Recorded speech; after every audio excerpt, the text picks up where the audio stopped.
All right, I know you're probably squeezing this in between meetings, so let's make it quick and, actually useful.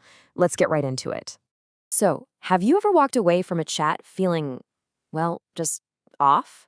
Kind of confused, maybe even questioning your own reality a little bit? Well, it turns out those interactions aren't just random bad luck.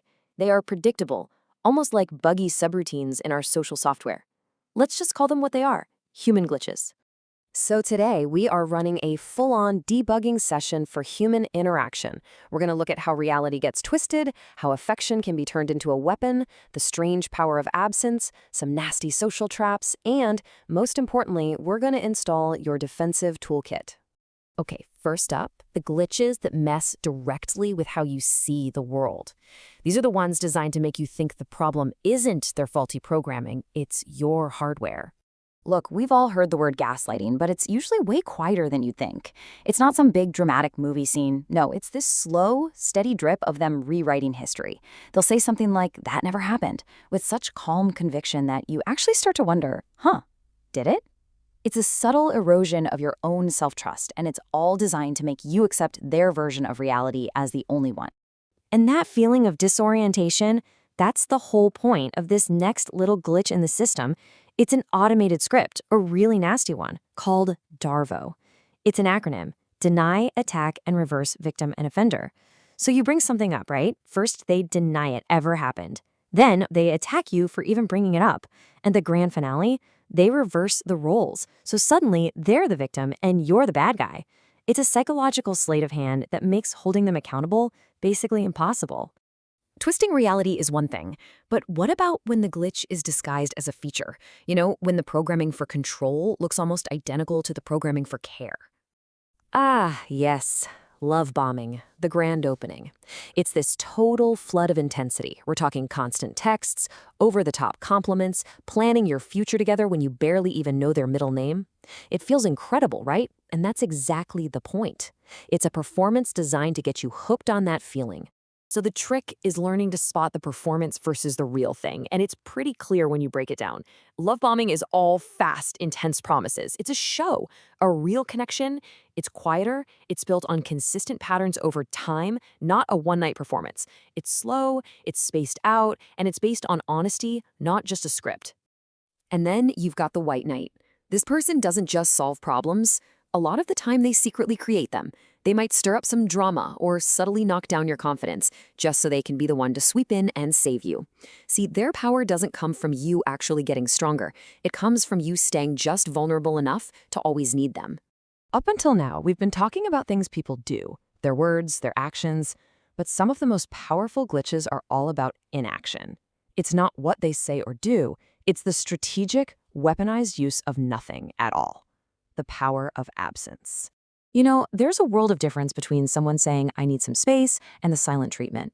The silent treatment isn't a pause button, it's a punishment. They go cold, they vanish, they become completely unreachable. And it forces you to chase them, to apologize for who knows what, just to make the awful, heavy quiet go away. It's all about making you prove that you need them way more than they need you. So how do you debug that? You just refuse to play the game. You've got to name the pattern out loud.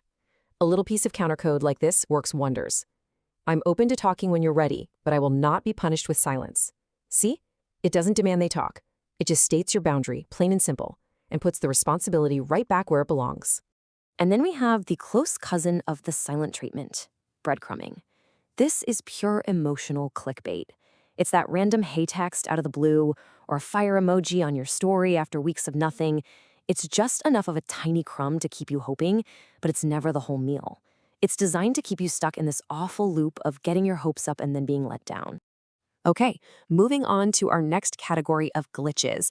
These are the social traps. These are the tactics that actually use other people to isolate you and to control you. Triangulation. This is when a simple disagreement between two people suddenly has a third person involved, someone you've never even talked to about it. And the goal here is not to get a fair perspective. No. The goal is to build an alliance against you. It creates this invisible team that makes you feel like you're not just wrong, but that everybody agrees you're wrong. And this is the classic line you'll hear. Suddenly, it's not just their opinion anymore, it's everyone's. It's such a simple but effective shortcut to making your feelings seem invalid. just by making you feel completely alone in them. Guilt tripping is a masterclass in turning your own best qualities, like your empathy, against you.